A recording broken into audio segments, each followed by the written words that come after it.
राधे राधे दोस्तों, स्वागत है आप सभी का हमारे YouTube चैनल मधुरवाणी में।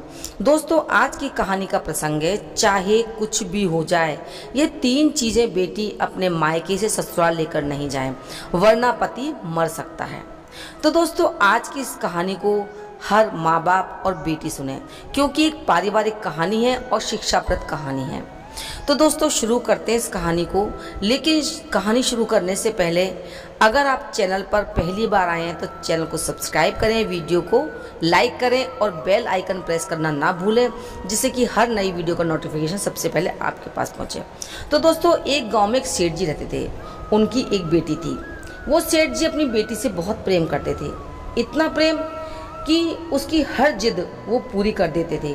उसकी जुबान पर कोई बात नहीं आए उससे पहले वो उसकी हर इच्छा पूरी कर दिया करते थे। कहते हैं कि भगवान से मांगे तो थोड़ा समय लग जाता है, लेकिन अगर बेटी ने कुछ मांगा तो पिता सबसे पहले अपनी बेटी की इच्छा को पूरी करते। बेटी अगर कहती कि पिताजी मैं तो ये खाऊंगी या ऐसा कपड़ा पहनूंगी, इस तरह से रहूंगी, तो सेठ जी कहते कि बेटी जैसा तुम चाहती हो वैसा ही होगा, जैसा तुम चाहती हो वैसा रहो। दोस्तों, एक बात याद रखना, बेटियों से खूब लाड प्यार करो, लेकिन इतना लाड़ प्यार मत करना कि वो सर पे चढ़ जाएं और उनका भविष्य एक दिन खतरे में पड़ जाए, क्योंकि तुम्हारी बेटी को एक दिन दूसरे के घर जाना है। प्यार कितना भी करो, लेकिन बेटियों के स्वभाव पर ध्यान दो, क्योंकि दोस्तों ज़्यादातर ससुराल खराब नहीं होते, हमारी अपनी बेटियों का स्वभाव खराब होता है। इतना प्रेम भी मत करो कि वो जिद्दी हो जाएं, मान मर्यादा भूल जाएं, ये भूल जाएं कि मैं भारतीय नारी हूँ, छोटे बड़े का भेद भूल जाएं। तो दोस्तों, वो सेठ अपनी बेटी से बहुत प्यार करता और उसके प्यार में जिद्दी की वजह से वो लड़ंका हो गई, क्योंकि वो किसी को कुछ भी जवाब दे देती। तो देखिए दोस्तों, एक बात याद रखना कि किसी भी को भी लड़ने वाली बहू नहीं, प्रेम करने वाली बहू चाहिए जो घर में खुशियाँ बांट सके। इसलिए अपनी बेटी को ऐसा ही बनाकर तैयार करें। तो दोस्तों, सेठ जी के लाड़ प्यार की वजह से वो जो बेटी थी बहुत जिद्दी हो गई। 8 बजे सोकर उठती, कोई कुछ कह देता तो उसे 100 जवाब देती। तो इसलिए दोस्तों, बेटियों का झुंझलाना, गुस्सा होना, जिद्दी होना, ये माँ बाप तो बर्दाश्त कर लेते हैं, लेकिन ससुराल वाले बर्दाश्त नहीं करते। इसलिए इस बेटी को बहुत ही संभल कर शिक्षा देनी चाहिए। अब वो बेटी जो थी अपनी अहंकार हो गई, बहुत ज़्यादा अहंकार हो गया। कभी कभी वो सेठानी कहती कि देखिए आप क्या कर रहे हैं इसके साथ, ये कितनी अकड़ालू हो गई है कि सबको चाहे जैसे जवाब देती है, ये नहीं सोचती कि मैं छोटी हूँ या कोई बुरा मान जाएगा। तो सेठ जी कहते कोई बात नहीं, ठीक हो जाएगी। तो सेठानी कहती कि देखिए स्वामी, बेटी है इसलिए सोच समझकर इसका जो जिद है ना पूरी कीजिए, क्योंकि आप इस तरह से अगर इसको ढील देते रहे तो हमारी बेटी का जीवन बर्बाद हो जाएगा। आप इसकी मांग पूरी करके थोड़ी देर के लिए आप खुश हो जाएंगे, लेकिन अगर आपकी बेटी को ये आदत लग गई तो ज़िंदगी भर आपको, हमको, हमारी बेटी को आंसू बहाने होंगे। क्योंकि दोस्ती कहा जाता है कि बेटी को पालना किसी तपस्या से कम नहीं है। अब दोस्तों, धीरे धीरे वो लड़की बड़ी हो गई। जैसे हर माता पिता चिंता करते हैं कि बड़े होने पर बेटी का घर बस जाए, तो सेठ जी ने अपनी बेटी का विवाह कर दिया और वो अपने ससुराल चली गई। अब जब वो ससुराल में पहुंची तो उसे 6-7 दिन हुए, उसका फ़ोन आ गया अपने पिताजी के पास। जब पिताजी ने फ़ोन उठाया तो कहा कि क्या हुआ बेटी, कैसी हो? तो कहने लगी पिताजी मैं यहाँ बहुत परेशान हूँ और अगर मैं यहाँ कुछ दिन और रही तो मैं यहाँ मर जाऊँगी। तो सेठ जी ने पूछा बेटी इन 5-7 दिनों में क्या हो गया? तो उसने कहा कि मैं एक पल यहाँ नहीं रह सकती, आप इसी समय आइए और मुझे इस नर्क से लेकर जाइए। अगर आप मुझे ज़िंदा देखना चाहते हैं तो आप आ जाइए लेने, नहीं तो मेरा मरा हुआ चेहरा आप देखेंगे। तो सेठ जी ने कहा बेटी मैंने तुम्हारे लिए इतना अच्छा घर और वर देखा था, फिर ऐसा क्या हुआ? तो बेटी कहती है कि मैं फ़ोन रखती हूँ और आप आ जाइए। अब बेचारे सेठ जी लाचार हो गए, क्या करते, चल दी बेटी के ससुराल। अब जैसे दोस्तों ससुराल में गए तो वहाँ किसी ने उनका आदर सम्मान नहीं किया, किसी ने ये नहीं कहा कि आइए समधी जी बैठिए। तो सेठ जी अपनी बेटी कमरे में गए, पूछा क्या बात है बेटी? तो उसने कहा बेटी ने कि मुझे इसी समय यहाँ से लेकर चलो, मुझे इस घर का पानी भी नहीं पीना। सेठ जी ने कहा बेटा ऐसा क्यों बोल रही हो? तो कहने लगी कि मैं यहाँ नहीं रुक सकती, आप मुझे मायके लेकर चलो।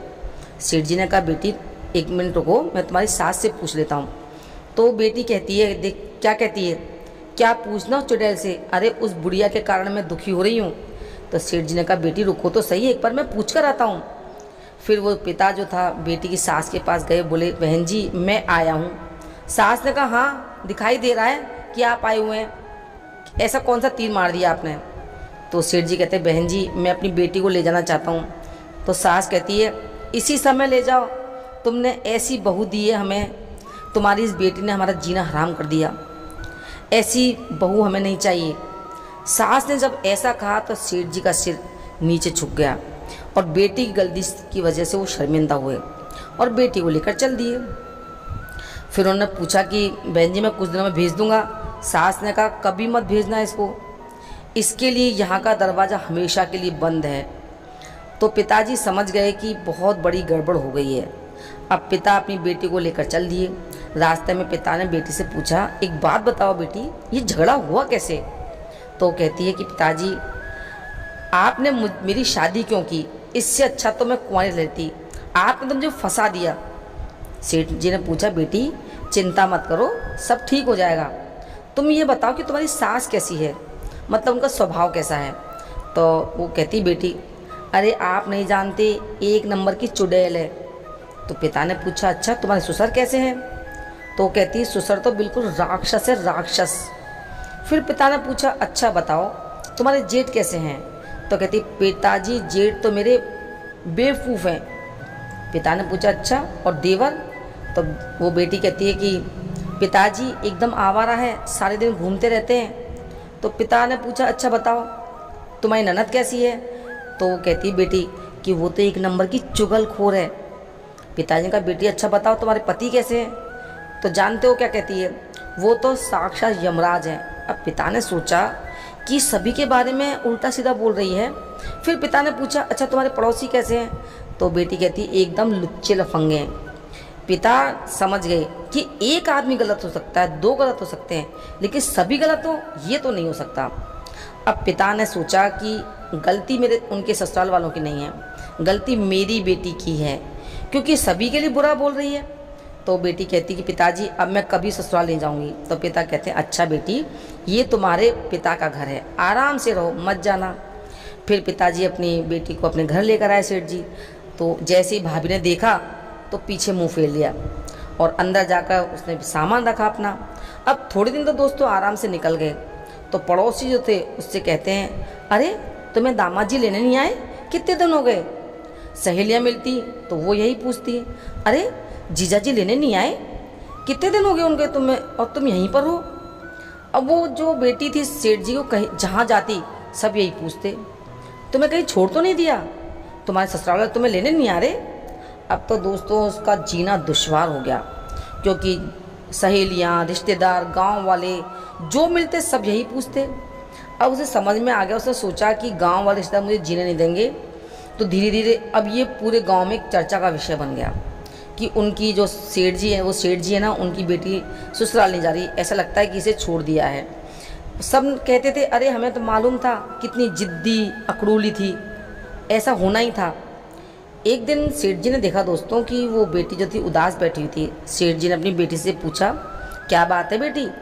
तो कहने लगी क्या करूं पिताजी, ससुराल से दुखी तो थी मैं, लेकिन यहाँ आकर तो मेरी इज्जत बिल्कुल ख़त्म हो गई।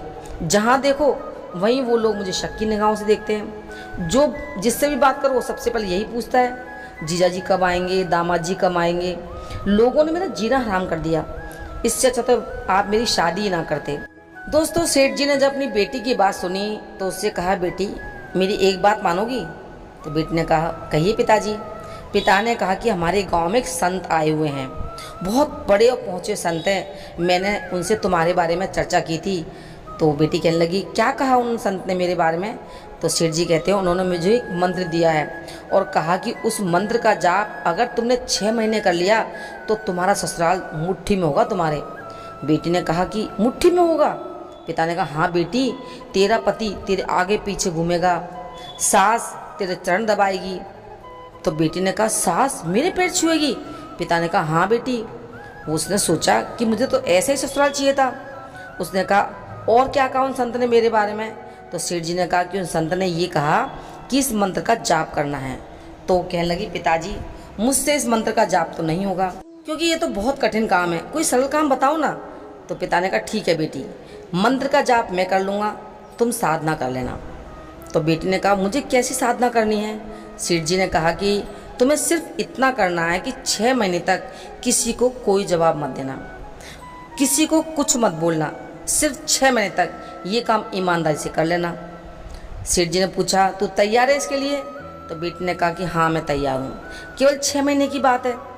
तो सेठ जी ने कहा, बस 6 महीने की, उसके बाद पूरे ससुराल वाले तेरी मुट्ठी में होंगे। तो उसकी बेटी ने कहा, अच्छा अगर ऐसा नहीं हुआ तो सेठ जी ने कहा कि अगर ऐसा नहीं हुआ तो ये घर तेरे पिता का घर है, यहाँ आना और आराम से रहना। अब दोस्तों पिता अपनी बेटी को लेकर ससुराल पहुँचे। अब सबने देखा कि ये लड़का और ये जिद्दी लड़की फिर आ गई, लेकिन किसी ने उससे बात नहीं की। तो उसको गुस्सा बहुत आया, लेकिन उसके पिता ने कहा था कि साधना का ध्यान रखना और 6 महीने तक किसी से कुछ मत कहना।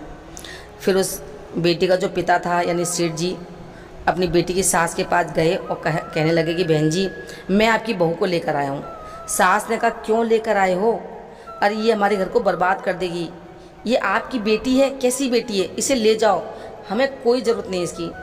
तब सेठ जी ने हाथ जोड़े कहने लगे, बहन जी एक बार इसे मौका दे दीजिए, क्योंकि एक बार मौका तो कहते हैं ना कि हर कोई देता है, सबको मिलना चाहिए। तो सास ने कहा, ठीक है, अगर आप कहते हैं तो मैं आपकी बात मान लेती हूँ। इसके बाद दोस्तों वो सेठ जी अपनी बेटी को समझा कर चले जाते हैं। अब वो वहीं रुकती है। जब सुबह हुई तो उठकर उसने सास के पास गई, पैर छुए और कहने लगी, माँ जी क्या मुझे आशीर्वाद नहीं दोगी? अब सास को गुस्सा तो बहुत आ रहा था, लेकिन जब बहू ने पैर छुए और कहा कि मुझे आशीर्वाद दो, तो सास के दिल को थोड़ा झटका लगा। सोचने लगी कि आज ये उल्टी गंगा कैसे बह रही है, ये तो वही बहू है जिससे मैं एक बार कुछ कहती तो ये मुझे 10 जवाब देती। फिर सास ने कुछ सोचकर आशीर्वाद दिया। तो वो सेठ की बेटी वहाँ से उठी और सीधी रसोई में पहुँची, खाना बनाने लगी। अब जब बर्तनों की आवाज़ आई तो सास ने अपनी बेटी से पूछा, यानी कि ननद से अपनी बेटी से पूछा कि बेटा रसोई में देखो क्या बिल्ली बिल्ली तो नहीं घुस गई? तो ननद ने कहा, माँ बिल्ली नहीं है, वो दूसरी बड़ी बिल्ली है, मतलब आपकी बहू, वो काम कर रही है। फिर उसे किसी ने कुछ नहीं कहा। उसने भोजन बनाया। भोजन करने के लिए अपनी सबसे पहले थाली सासू माँ को परोसी, उन्हें खिलाने लगी। सासू माँ को बड़े ही प्रेम से उसने भोजन खिलाया तो सास का दिल खुश हो गया। अब जब ससुर जी आए तो ससुर जी के पैर छुए और भोजन की थाली लेकर ससुर जी के पास पहुंची। कहने लगी, पिताजी अगर मुझसे कोई गलती हुई है तो मुझे क्षमा करना। ससुर जी ने देखा कि अरे ये तो हमारी वही बहू है, अगर इसे कुछ भी कोई कहता तो ये 100 उसे ऐसा जवाब देती थी कि वो सामने वाला चुप हो जाता था, लेकिन आज तो ये हाथ जोड़कर मेरे सामने खड़ी है। अब देखिए दोस्तों, एक ससुर को क्या चाहिए, बेटा और उसकी बहू उनकी इज्जत करे, उनका सम्मान करे, समय पर खाना दे दे, उनका ध्यान रखे। अब तो वो जो सेठ जी की बेटी थी सुबह जल्दी उठती, घर का सारा काम करती, पति की सेवा करती, अपने जेठ जी का, ननद का, सबका ध्यान रखती, सबको समय से खाना बना कर देती, क्योंकि उसे अपने पिता की बात याद थी। और अगर उससे कोई कुछ कहता उसे गुस्सा तो ऐसा आता कि इन सबकी कच्चा चबा जाऊं, लेकिन जब उसे पिता की बात याद आती तो चुप हो जाती कि बेटी साधना करना केवल 6 महीने की बात है। अगर कोई उससे गुस्से में कोई बात करता तो उससे गुस्सा भी आता, लेकिन फिर भी वो साधना को याद करके चुप हो जाती थी कि केवल 6 महीने की बात ही तो है, इसके बाद तुम सबको देखूंगी। इसी तरह से वो सेवा करती गई, सबका ध्यान रखती और 1 महीना हो गया। एक दिन उसकी सास ने अपनी बहू को अपने पास बुलाया और अपने घर की जिम्मेदारी यानी कि घर की चाबियाँ उसके हाथ में पकड़ा दी। कहने लगी, तुम मेरी बहू नहीं बेटी हो, इस घर की लक्ष्मी हो और आज से घर की सारी जिम्मेदारी तुम्हें दे रही हूँ।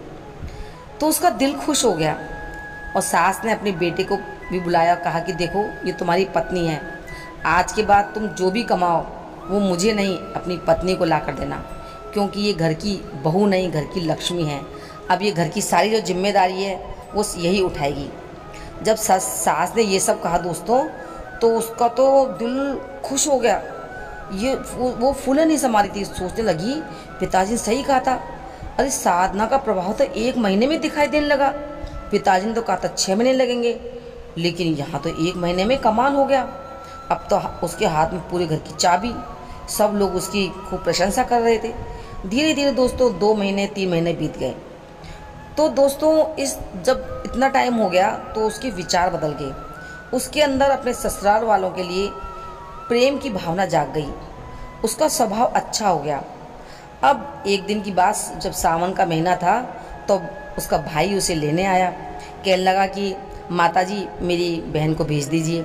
सास ने कहा देखो बेटा, ये भाई बहन का प्यार है, इसे ले जाओ, लेकिन ज़्यादा दिन के लिए मत ले जाना। जैसे ही रक्षाबंधन हो जाए उसके दूसरे दिन से भेज देना, क्योंकि हमारा इसके बिना मन नहीं लगता। ये हमारे घर की लक्ष्मी है, अगर ये चली गई तो कैसे दिन कटेंगे। अब दोस्तों अब आप देखिए कि पिता की बताई साधना ने कितनी बिगड़ैल बेटी थी, उसको बदल दिया। वो अपने भाई के साथ अपने मायके में आई। दोस्तों वो अपने भाई के साथ अपने मायके आई और अपने पिता से मिली। पिता ने पूछा बेटी तुम्हारी सास कैसी है? तो वो कहती है कि वो बिल्कुल मेरी माँ जैसी है और मुझे उतना ही प्रेम करती है। पिता ने कहा अच्छा ससुर कैसे हैं? तो कहा पिताजी मेरे ससुर तो मुझसे आपसे भी ज़्यादा प्रेम करते हैं। पिता ने कहा अच्छा जेठ जी कैसे हैं? तो कहती है कि पिताजी वो तो मेरा इतना ख्याल रखते हैं। तो पिता ने कहा कि ननद? कहने लगी वो तो मेरी बहुत अच्छी सहेली है। पिता ने कहा अच्छा तुम्हारे पति कैसे हैं? तो कहती है कि मेरे पति मुझसे बहुत प्रेम करते हैं। पिता ने पूछा कि पड़ोसी कैसे हैं? तो उसने कहा मेरे पड़ोसी इतने अच्छे हैं कि हमारे हर दुख सुख में काम आते हैं। जब पिता ने अपनी बेटी के मुंह से ये शब्द सुने तो उन्हें लगा कि जो मेरा सिर पहले शर्म से झुक गया था, आज वो फ़क्र की वजह से ऊंचा हो गया है। अब मैं कह सकता हूँ कि मैं अपनी बेटी का बाप हूँ। वो पिता दोस्तों बहुत खुश हो गया। उसके बाद वो अपने पिता क्या रहती है। तो कुछ दिनों बाद ही जैसे रक्षाबंधन हुआ, ससुराल वालों ने खबर भिजवा दी कि देखिए हमारी बहू को हम बुलवाने भेज रहे हैं। क्योंकि दोस्तों बहू के सारे विचार बदल गए थे और उस बहू ने उस अपने ससुराल को स्वर्ग बना दिया था। तो दोस्तों इसीलिए कहते हैं कि चाहे कुछ भी हो जाए, लेकिन मायके से 3 चीज़ें लेकर बेटी कभी ना अपने ससुराल जाए, नहीं तो पति मर सकता है। अब वो 3 चीज़ें कौन सी हैं? यानी कि सबसे पहली चीज़ है जिद्द। यानी जो बेटियां दोस्तों जिद्दी होती हैं, तो जब वो कुंवारी होती है ना, उनकी शादी नहीं होती, तो अपने माता पिता से भाइयों से जिद करती हैं कि मुझे ये सब चीज़ चाहिए। अब माता पिता अपनी बेटी की जिद पूरी करने के लिए वो कहीं से भी चीज़ ला कर देते हैं, लेकिन दोस्तों ससुराल में ये जिद पूरी नहीं हो सकती। इसलिए जो जिद्दपन उसके अंदर है ना, उसको मायके में ही छोड़ दे। दूसरी चीज़ है लड़ाई झगड़ा करना। तो दोस्तों जब बेटी अपने मायके में रहती है, माता पिता भाई बहन अड़ोस पड़ोस में सबसे लड़ती है, तो वो पीहर वाले तो आपकी लड़ाई झगड़े को सहन कर लेते हैं क्योंकि वो आपके घर की बेटी है। लेकिन उसी आदत के साथ वो ससुराल में जाती है, तो ससुराल में जब अपने ननद सास ससुर यानी ससुराल के परिवार वालों से झगड़ती है, उन्हें उल्टा सीधा जवाब देती है, तो उसका घर बर्बाद होने में बिल्कुल देर नहीं लगती दोस्तों। इसलिए लड़ाई झगड़े को भी पीहर में ही छोड़ दें। तीसरी जो चीज़ है वो है कड़वे शब्द बोलना।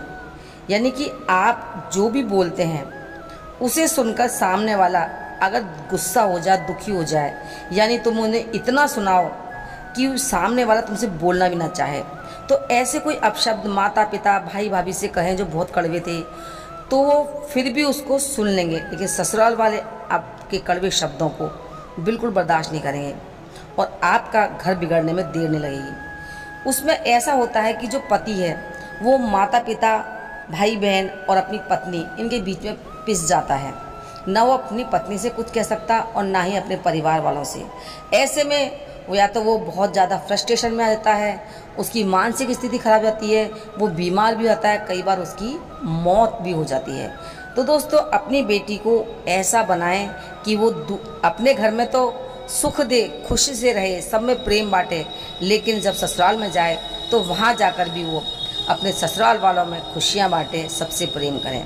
तो दोस्तों आपको ये कहानी कैसी लगी कमेंट करके ज़रूर बताएं। चैनल पर नए तो सब्सक्राइब करें और कमेंट बॉक्स में राधे राधे लिखना ना भूलें।